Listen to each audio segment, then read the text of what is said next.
Good morning all of you and कैसे हैं आप सभी लोग। आई होप कि बढ़िया होंगे। आज के ब्लॉग की स्टार्टिंग करते हैं मॉर्निंग के टाइम से। तो जी सवेरे का टाइम है और सवेरे सवेरे हम निकल चुके हैं सब्जी मंडी की ओर। तो ये कोई प्री प्लान नहीं था हमारा कि हमें मंडी जाना है, बट अचानक से प्लान बना तो हम चले गए क्योंकि आज था एस्ट्रोलॉजी का ऑफ एंड मंडी हाँ ना करते करते सुबह का 8 बज चुका था, वरना नॉर्मली हम 6 या 7 बजे मंडी को निकल जाते थे। तो गब्बू हमारे साथ आया था क्योंकि गब्बू को देखने के लिए घर पे कोई नहीं था। तो ये है, आप देख सकते हैं मऊ की छोटी सी लोकल जो मंडी है वो। तो यहाँ पे सबसे पहले हमने प्याज और टमाटर लिया था और आलू लिया था। तो ये सब लेने के बाद ना हमने साइड में रख लिया था और बाकी की सब्जियाँ हमने फिर ली थी। तो मॉर्निंग का टाइम है, सुबह सुबह मैंने कुछ भी काम नहीं किया था। लगभग 9:30 बजे हम घर पे पहुँचे। बस हाँ ये था कि मैंने वॉशिंग मशीन में कपड़े धुल के रखे हुए थे। तो जैसे मैं वहाँ से आई तो मैं कपड़े सुखाने के लिए कपड़ों को सबसे पहले धूप में डाल दूँगी। तो जो वेदर की कंडीशन है उसको देख के तो आपको लग ही रहा होगा कि धूप शायद मुश्किल से यहाँ पे आ जाए। बट ना यहाँ का कोई भरोसा नहीं है कि यहाँ पे कब धूप आ जाए और कब बारिश हो जाए। तो इस वजह से ना जब भी मुझे आजकल कपड़े डालने होते हैं ना, मैं अपने आँखों के सामने ही रहती हूँ ताकि कपड़े ना बारिश से ना भीगे, वरना बहुत गंदी सी स्मेल आ जाती है। एंड हाँ देखिए, हर बार क्या होता है ना कि हम लोग जिस तरीके से, जैसी हमारे पास कंडीशंस होती है ना, हमें उस तरीके से काम करना चाहिए। तो आजकल जैसे बरसात का टाइम है तो आप लोग सोच रहे होंगे कि आज ये कपड़े इस तरीके से क्यों डाल रही है। तो क्या होता है कि जब भी हम कपड़े सिंगल लेयर में डालेंगे तो कपड़े काफ़ी जल्दी सूख जाते हैं और इससे क्या होता है कि जो बारिश के आने से पहले अगर हमारे कपड़े सूख जाएँ तो हम उसको आराम से अंदर रख सकते हैं। और बरसात में तो स्पेशली हमें इस ट्रिक का यूज़ करना चाहिए। हमें हमेशा कपड़े इस तरीके से डालने चाहिए ताकि हमारे कपड़े बहुत आसानी से और बहुत जल्दी एकदम सूख जाएँ।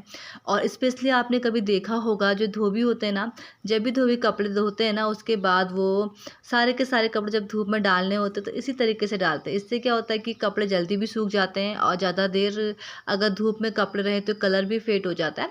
तो इस वजह से ना इस तरीके से कपड़े डालने में ना कपड़े जल्दी सूखेंगे और हमारा जो काम है वो भी टाइम पे हो जाएगा।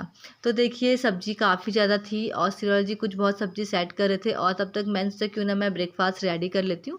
तो टेंशन यही था कि आज ब्रेकफास्ट क्या बनेगा। तो पहले तो सोचा कि कुछ बना लेती हूँ, लेकिन फिर दिमाग ने बोला कि नहीं, अभी फटाफट जो लाइट है वही जो भी घर पे पड़ा हुआ है उसी को कर लो। तो सिरोल जी लेके आए थे बंद, तो मैंने फटाफट से बंद को मैं लगाए दोनों तरफ से घी और उनको गर्म करके मैं डाइनिंग टेबल में लेके आ चुकी थी।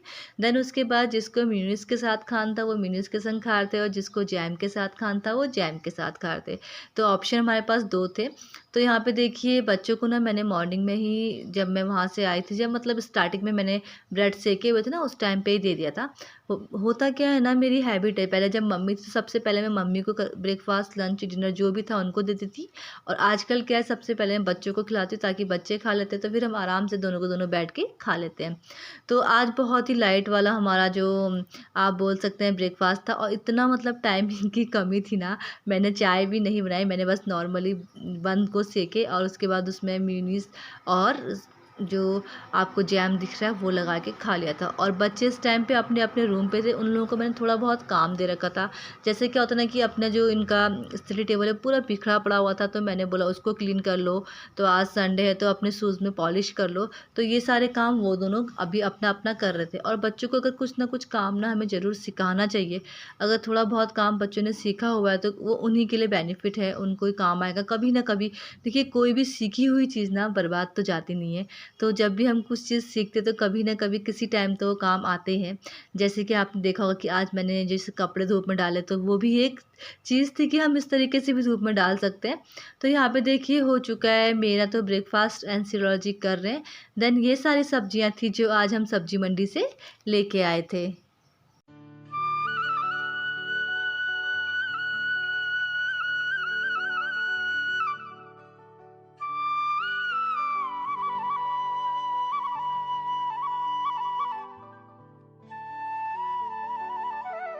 घर के बहुत सारे काम थे जो पेंडिंग थे एंड जो मुझे करने थे।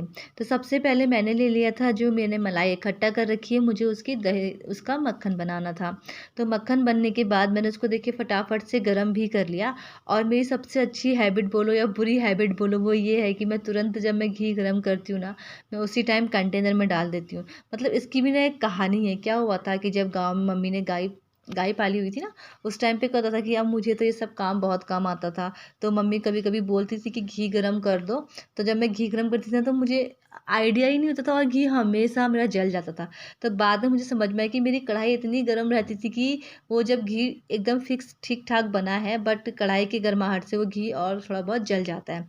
तो तब से जब मेरी एक हैबिट सी बन गई कि जब भी मैं घी गरम करूँगी, मैं तुरंत घी उसी टाइम ही कंटेनर में डालती हूँ, ये नहीं कि मैं घी को ऐसे ही रख देती हूँ। और ये देखिए आज का जो एकदम फ्रेश घी हमारा बन चुका है। तो उसके बाद क्या था कि कढ़ाई के हाल बहुत बुरे हो रखे थे, आप देख सकते हैं। परसों भी मैं इसमें कुछ फ्राई कर थी, तब भी आपको दिखाई दे रहा था। एंड स्पेशली जब मैं मक्के बना रही थी उस टाइम पे तो कढ़ाई के बहुत बुरे हाल हो चुके थे। तो यहाँ पे मैंने क्या किया, इसमें थोड़ा बहुत डाला था डिश सॉप, थोड़ा बहुत मैंने इसमें डाला था वाइट विनेगर और बेकिंग पाउडर। तो ये डालने के बाद मैंने गैस को कर दिया बंद। और देखिए जो मेरा लेमन है ना कटा हुआ, वो तो पुराना वाला लेमन था और थोड़ा सा मैंने कट करके रखा हुआ था। तो मैं इसको अच्छे से इस पर रब कर लूँगी। इससे क्या होता है ना, कढ़ाई बहुत आसानी से साफ़ हो जाती है और बहुत जल्दी चमक भी जाती है। तो कढ़ाई थोड़ी सी गर्म थी, तो मैंने थोड़ा ठंडा पानी का यूज़ किया था। आप ना अगर चाहते हैं कि हमारी जो कढ़ाई है वो एकदम साफ दिखे और चमचमाती रहे, तो आप ये ट्रिक आजमाइएगा। बहुत ही आसानी से और बहुत जल्दी एकदम हमारी जो कढ़ाई, स्पेशली आयरन की कढ़ाई जो होती है, वो एकदम क्लीन हो जाती है। और आपको दिखाई भी दे रहा होगा, ये जो नींबू है ना, इस नींबू में कितनी सारी गंदगी आ रही है, पूरा ब्लैक ब्लैक सा आ रहा है। तो यही है कि लगे हाथ अगर मैंने काम कर दिया, अगर नहीं किया तो फिर ये भी ऐसे ही रह जाता। तो रब करने के बाद देखिए सारी की सारी जितनी भी इसमें जो ब्लैक ब्लैक कलर का था पूरी क्लीन हो चुकी है। एंड अब सीधे हम चलते हैं सिंक की और कढ़ाई को अच्छे से एक बार स्क्रबर से रब कर लेते हैं। एंड उसके बाद अच्छे से इसको वॉश भी कर लेंगे। तो ये है ना, जो मैं आपको बताती हूँ, एक बेकिंग पाउडर हो गया और वाइट विनेगर हो गया, ये तो क्लीनिंग का रामबाण है। आपके घर में हमेशा होना चाहिए ये दोनों चीज़ें, क्योंकि इससे क्या होता है ना, क्लीनिंग बहुत अच्छे से हो जाती है, स्पेशली बर्तनों की, किचन की, घर की। तो आपको दिखाई दे रही होगी मेरी कढ़ाई कितनी ज़्यादा चमक रही है ना। तो नींबू हो या आप सिरका या विनेगर जो बोलते हैं, आप उसको ले लीजिए ना, बहुत अच्छे से कढ़ाई चमक जाती है। और हाँ, जब भी लोहे की कढ़ाई आपको रखनी हो ना, तो उसको हल्का सा ना गैस पे थोड़ा सा गर्म कर दीजिए, ताकि क्या होता है गर्म करने से सारा पानी सूख जाता है और उसके बाद जो लोहा है, जो आयरन है, वो नहीं, मतलब गंदगी नहीं होती और जो हमारी कढ़ाई वो हमेशा वाइट की वाइट रहती है। तो ये सब तो काम था जो मुझे करना था, बट और भी काम था, मुझे अपने किचन की क्लीनिंग करनी थी। रोज़ तो क्या होता है कि हम लोग ना वाइप से फटाफट से गैस साफ़ कर लेते हैं और उसके बाद हम लोग गैस को पोंछ लेते हैं। बट आज मैंने सोचा क्यों ना मैं अपने अपर काउंटर की अच्छे से क्लीनिंग करूँगी और उसके बाद उसको अच्छे से वॉश करूँगी। टाइम तो मेरे पास कम था, क्योंकि आज का दिन बहुत ज़्यादा बिज़ी हो चुका था। बट लेकिन फिर भी ये था कि हाँ, जितना हो सकता है उतना मैं आपके साथ शेयर पक्का करूँगी। तो देखिए, आप ना फर्स्ट पे ही कभी कभी या ट्राई करिएगा। एक तो हम पोछा लगाते हैं और दूसरा हम पानी से धोते हैं, तो काफ़ी अंतर होता है। तो आज मैंने पुनः जो मेरा अपर काउंटर था उसको मैंने अच्छे से पानी से वॉश किया था, और इससे पता है बिल्कुल भी चिकनाहट नहीं रहती और अपर काउंटर एकदम क्लीन हो जाता है। तो लगे हाथ वहाँ पे मेरा गैस भी पड़ा हुआ था, तो मैंने बोला क्यों ना मैं इस पर भी एक दो थोड़ा सा स्क्रबर करके इसको भी अच्छे से क्लीन कर लेती हूँ। तो होता यही है ना कि हम एक काम करने की सोचते हैं तो हज़ारों काम हमारे सामने आ जाते हैं। हम एक चीज़ साफ़ करने की सोचेंगे तो सोचते हैं कि हाँ, अभी ये भी करना है, ये भी करना है, और टाइम का पता नहीं चलता। फिर स्पेशली आज संडे है तो श्रीवाल जी थोड़ा बहुत गुस्सा भी हो ही जाते हैं कि टाइम पे काम नहीं हो रहा है, टाइम पे खाना नहीं बन रहा है। तो इस वजह से ना मैं फटाफट से जितना मुझसे जल्दी हो पा रहा था, मैं कोशिश कर रही थी कि मैं उतने जल्दी से करूँ। तो यहाँ पे देखिए मैंने अपना जो गैस है वो भी अच्छे से मैंने धो लिया था।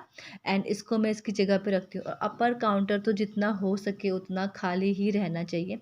अगर खाली रहा ना तो काफ़ी अच्छा लगता है और काफ़ी क्लीन भी रहता है। तो बस कुछ बहुत मेरे सामान रहते हैं अपर काउंटर में, बाकी तो मैं भी ज़्यादा नहीं रखती। और ये जो बर्तन आपको दिखाई दे रहे हैं, ये सारे के सारे बर्तन वॉश करे हुए बर्तन हैं। तो इनको मुझे ऑर्गेनाइज़ करना था, तो मैंने बोला पहले क्यों ना मैं अपर काउंटर को भी अच्छे से धो लेती हूँ, देन उसके बाद इनको ऑर्गेनाइज़ करूँगी। तो जब भी हमें टाइम मिलता है तो हमें इस तरीके से क्लीनिंग करनी चाहिए कि हमारा किचन, हमारा घर एकदम चमकदार रहे। और इससे क्या होता है ना, खुद के मन को भी सुकून मिलता है जब किचन एकदम चमकता है, किचन से अच्छी सी स्मेल आती है। और आजकल तो बरसात के टाइम पे आप देख ही रहे होंगे, जो मैंने पपायाज़ यहाँ पे रखे हुए हैं ना, अगर मैं इनको यहीं पे रहने दूँ ना तो इसमें बहुत सारे छोटे-छोटे वाले कीड़े आ जा रहे हैं जो हवा में उड़ते हैं, और वो देख के तो मन और भी ज़्यादा ख़राब हो जाता है। तो कल तो मैंने दिन भर ना किचन में धूप लगा रखा था कि नहीं ये कीड़े भाग जाएँ, बट ये कीड़े कहाँ, जब तक बरसात ख़त्म नहीं होती ये कीड़े नहीं भागेंगे। तो थोड़ी देर बाद ना मैं इन जो मेरे जो पपायाज़ हैं इनको पकड़ के फ्रिज में रख लूँगी, ताकि फ्रिज के अंदर तो कोई कीड़ा आ ही नहीं सकता। तो ये छोटे-छोटे जो टिप्स हैं वो बहुत ज़्यादा यूज़फुल हैं हमारे लिए, और इनका यूज़ ना हमें जब ज़रूरत पड़े उस टाइम पे करना भी चाहिए, ताकि ये नहीं कि हम बस खाली सीखें और इनका यूज़ ना करें, तो इससे अच्छा तो हम कुछ चीज़ सीखें ही ना। तो देखिए, जैसे कि मैं हमेशा कहती हूँ, जब भी आप अपना सिंक साफ़ करते हो उसको काफ़ी अच्छे से साफ़ करना चाहिए, क्योंकि क्या होता है ना कि आजकल एक तो बरसात का टाइम है और हमें क्लीनिंग में कुछ ज़्यादा ही ख़ास ध्यान देना चाहिए, क्योंकि ग्रीन तो हर किसी को पसंद है, और आप देखते होंगे जो एटमॉस्फेयर है, जो वेदर है, वो भी सबको पसंद है। बट उससे कुछ बहुत जो गंदगी होती है वो किसी को भी पसंद नहीं, कि जब स्पेशली बच्चे आते हैं कीचड़ वाले पाँव लेके रूम के अंदर। तो यहाँ पे देखिए मेरा किचन एकदम चमक चुका है, और मैंने इसको अच्छे से सेट भी कर लिया, और आप देख सकते हैं जो अपर काउंटर है ना वो बहुत ही क्लीन और बहुत ही अच्छा सा हो गया। अभी मतलब बिल्कुल भी इसमें चिकनाहट नहीं है, और यहाँ पे जितने भी मेरे थोड़े बहुत बर्तन थे मैंने उनको ऑर्गेनाइज़ कर लिए हैं। तो आज का ये मेरा छोटा सा ब्लॉग था। आई होप कि आपको पसंद आया होगा। अगर पसंद आया तो please like share and comment ज़रूर कर दीजिएगा। मिलते हैं आपको नेक्स्ट वीडियो के साथ। Okay, bye bye.